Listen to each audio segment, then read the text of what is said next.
देश में एक लोकसभा और 4 विधानसभा सीटों पर उपचुनाव में बीजेपी को बड़ा झटका लगा है। बिहार से लेकर बंगाल तक उपचुनाव के नतीजों में बीजेपी को हार का मुंह देखना पड़ा। शुरुआत बिहार से करते हैं, जहां बीजेपी सत्ता में है और डबल इंजन की सरकार भी चला रही है। वहां भाजपा को बुरी तरह हार का सामना करना पड़ा है और आरजेडी ने भाजपा को पछाड़ते हुए बिहार में जीत का परचम लहरा दिया। उपचुनाव को आमतौर पर सत्ताधारी दल के लिए आसान माना जाता है, लेकिन बिहार के मुजफ्फरपुर जिले की बोचहा विधानसभा सीट के लिए हुए उपचुनाव में बीजेपी को करारी हार का सामना करना पड़ा है।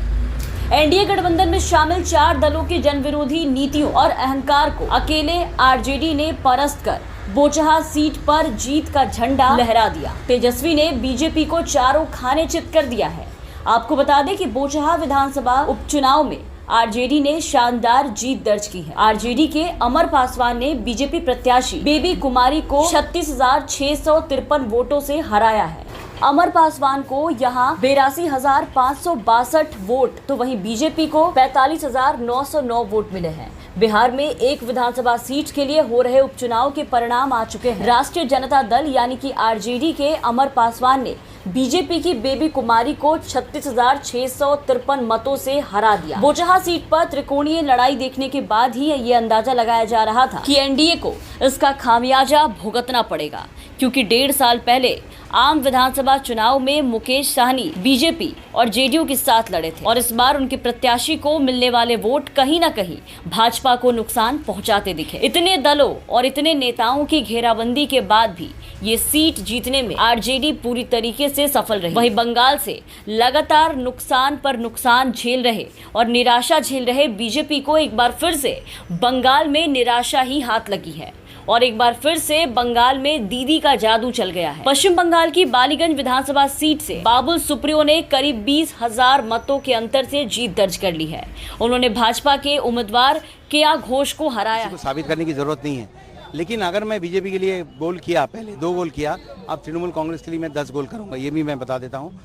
जो 20,000 से ऊपर वोट से जीतना जो है, ये जीत मैं ममता दीदी को, तृणमूल कांग्रेस की संगठन को, और इनका जो गुरूर है, बीजेपी की जो गुरूर है, जो बंगालियों को छोटा दिखाने का, उनके ऊपर जो है दूसरे लोगों को बिठा देना, उनको छोटा करना कि उनका कोई हक नहीं है। मैं अपनी बात भी नहीं करूँ, मेरे से भी अहलूवालिया जी हैं और सीनियर नेता है, कोई मोदी जी के कैबिनेट में जाने का कोई काबिल नहीं है। ये सब चीज़ जो उन्होंने किया है, बहुत बड़ा जो है जवाब तमाचा पब्लिक है। वही आसनसोल लोकसभा सीट से शत्रुघ्न सिन्हा ने 1 लाख से अधिक मतों से भाजपा के उम्मीदवार अग्निमित्रा पॉल को हरा दिया है। पश्चिम बंगाल के आसनसोल में लोकसभा उपचुनाव की मतगणना जारी है।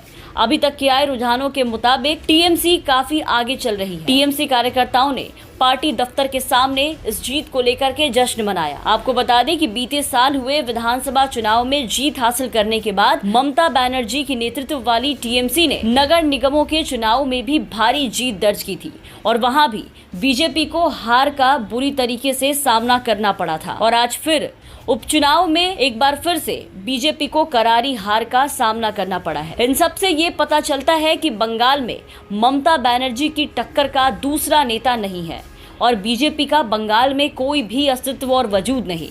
वहीं बिहार में गठबंधन की सरकार चला रहे बीजेपी और जेडीयू के लिए ये हार निश्चित रूप से एक बड़े झटके से कम नहीं है, एक बहुत बड़ा झटका है। देश की एक लोकसभा और 4 विधानसभा सीटों पर हुए उपचुनाव की गिनती जारी है। फिलहाल भाजपा सभी सीटों पर पीछे चल रही है। वहीं टीएमसी आसनसोल और बालीगंज में जीत दर्ज कर चुकी है, तो वहीं बिहार में आरजेडी अपना परचम लहरा चुकी है। Bureau report, the VPN TV.